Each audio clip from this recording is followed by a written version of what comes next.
ओम नमो भगवते वासुदेवाय नमः। स्वागत है आप सभी का मेरे YouTube चैनल पर। आज मैं आपको वट पूर्णिमा से संबंधित जानकारी दे रहा हूँ। कथा, पूजा विधि, ये संपूर्ण जानकारी आपको इस वीडियो के माध्यम से प्राप्त होगी। जो भी चैनल पर पहली बार आए चैनल को सब्सक्राइब करें, बगल में बेल आइकन बटन को दबाएं हर वीडियो का नोटिफिकेशन पाने के लिए। हिंदू धर्म में सभी पूर्णिमा तिथियों का अलग महत्व होता है और इनमें से पूरे श्रद्धा भाव से पूजन करने का विधान भी है। पूरे साल में 12 पूर्णिमा तिथियाँ होती हैं, जिनमें से ज्येष्ठ महीने की वट पूर्णिमा का सबसे ज़्यादा महत्व होता है। पौराणिक मान्यताओं के अनुसार इस पूर्णिमा तिथि के दिन सुहागिन महिलाएं व्रत व उपवास करती हैं और पति की लंबी उम्र की कामना करते हुए बरगद यानी वट वृक्ष की पूजा और परिक्रमा करती हैं। वट पूर्णिमा को मुख्य रूप से सुहागनों का त्यौहार माना जाता है और ऐसा माना जाता है कि जो स्त्री बरगद की पूजा और व्रत उपवास करती हैं उनके पति को लंबी उम्र का वरदान प्राप्त होता है। इस साल वट सावित्री पूर्णिमा का जो व्रत है वह 2 दिन का पड़ रहा है। वट पूर्णिमा के दिन कुछ नियमों का ध्यान रखना चाहिए। वट सावित्री पूर्णिमा व्रत करने से पहले सुबह उठकर व्रत का संकल्प लेना चाहिए। इससे व्रत का करने का पूरा विधान करवा चौथ की तरह ही होता है। महिलाएं व्रत संकल्प करके शुद्ध होकर नए वस्त्र धारण करें, श्रृंगार करें।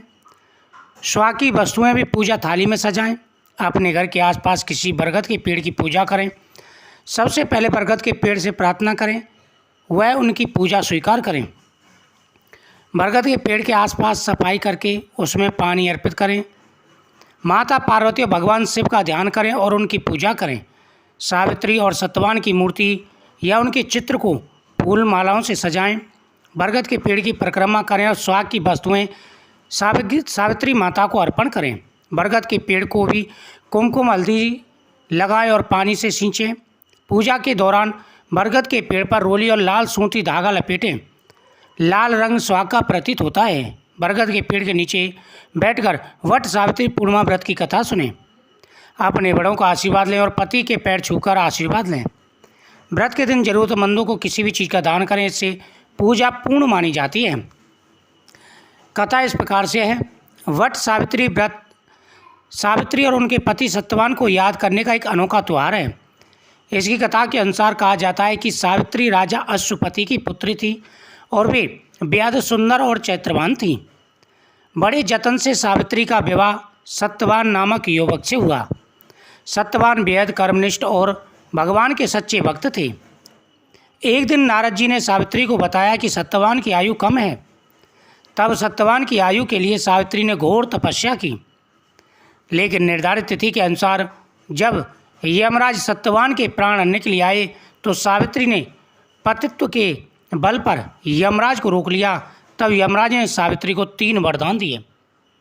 सावित्री बेहद ही पतिव्रता थी और तेजस्वी थी। उनके पिता अश्वपति को बड़ी चिंता हुई।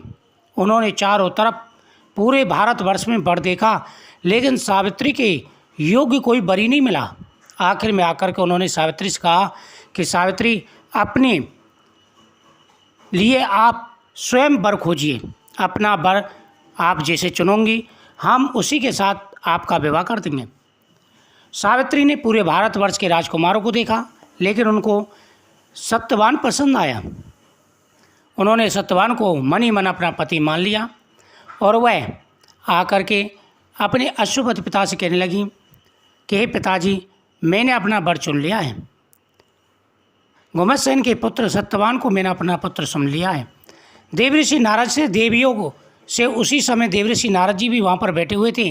देवऋषि नारद ने कहा कि हे राजन, आपकी बेटी ने जो वर चुना है वो वास्तव में ही श्रेष्ठ है। सब प्रकार के गुण उसमें हैं, लेकिन एक ही अवगुण है कि वह अल्पायु है। ठीक आज से 1 साल बाद उसकी मृत्यु हो जाएगी। यह सुनकर के राजा अश्वपति को बड़ी चिंता हुई और उन्होंने कई प्रकार से अपनी पुत्री को समझाया। सावित्री बोली कि पिताजी, हमारा कर्तव्य है कि हम एक बार जिसको भी मन से पति मान लें उसी से विवाह करते हैं। उसके अलावा पर पुरुष की तरफ हम देखते भी नहीं हैं। अब तो मैं सत्यवान से ही विवाह करूंगी। जो भाग्य में होगा वह देखा जाएगा।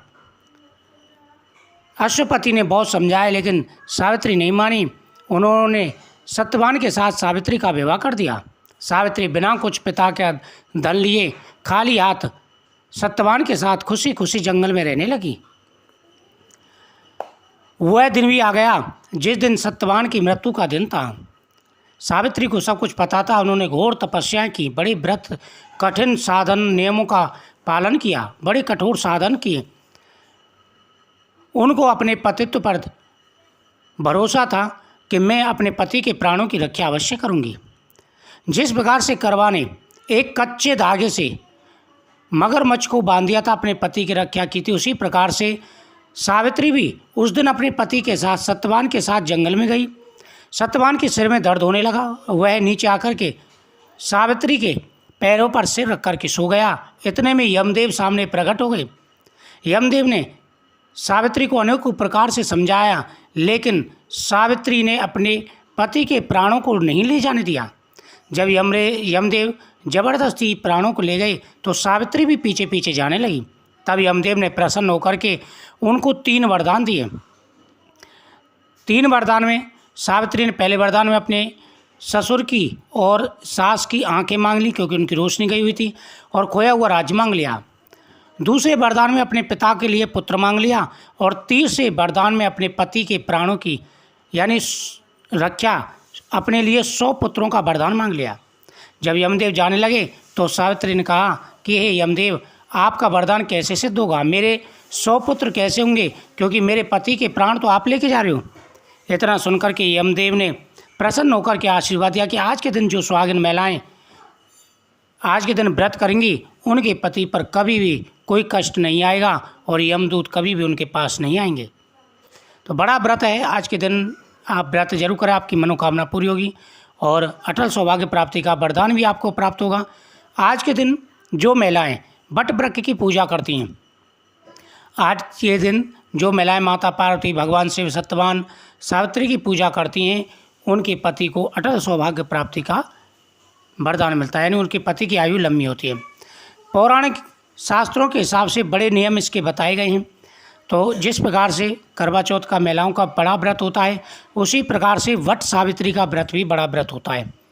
जिस नियम के हिसाब से व्रत बताएं उसी नियम के हिसाब से आप जरूर करें। फिर देखना कितनी जल्दी आपको हर प्रकार का सुख और वैभव प्राप्त होगा। माता लक्ष्मी तो स्वयं आपके घर में निवास करेंगे, साथ ही भगवान शिव का आशीर्वाद भी आपको प्राप्त होगा, माता पार्वती का आशीर्वाद भी प्राप्त होगा और आपकी सभी मनोकामनाएं पूरी होंगी।